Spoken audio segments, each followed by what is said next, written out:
Oumar Touré, la vingtaine, est issu d'une famille où l'apprentissage du Coran est une obligation. Doté d'une aptitude particulière, dès son enfance, il s'est lancé dans la mémorisation du Coran. Mon objectif était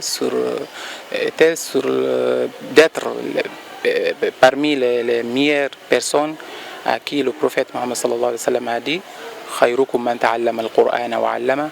Ça veut dire que le meilleur d'entre vous est celui qui apprend le Coran et qui l'enseigne. Rien ne m'a donc empêché d'apprendre ou mémoriser le Saint-Coran. Devant 76 participants venus de 52 pays à travers le monde, le candidat de la Guinée, Oumar Touré, a remporté le premier prix lors de la 63e édition du concours international de récitation et de mémorisation du Coran avec une moyenne de 98,63%.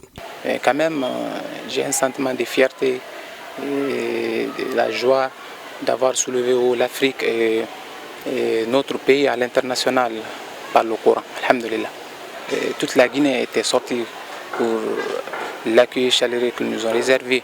Alhamdulillah. Donc je remercie tout le monde. Je remercie toute la population pour cela. Oumar est devenu aujourd'hui un modèle pour ses frères et amis dans la pratique de l'islam. Pour eux, il est l'incarnation de la détermination et de la piété. Son parcours exceptionnel dans la mémorisation du Coran est une source d'inspiration pour de nombreux croyants en Guinée. Parfois, je me réveillais la nuit, je lui vois réciter le Coran à maintes reprises. Ce que j'ai constaté, ce n'est pas fortuit. C'est quelque chose qu'il a durement travaillé. Une très grande source de motivation, d'ailleurs avant de venir. Et moi aussi, je faisais une salle d'examen lorsqu'il préparait ce concours.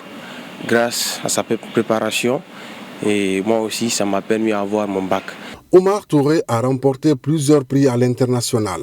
En 2022, il s'est classé deuxième en Tanzanie lors d'un concours qui porte le nom de Sa Majesté Mohamed VI, roi du Maroc. Il a également décroché la première place dans un concours coranique à distance en Arabie Saoudite. Oumar compte approfondir ses connaissances pour se mettre au service de sa nation au compte de l'islam.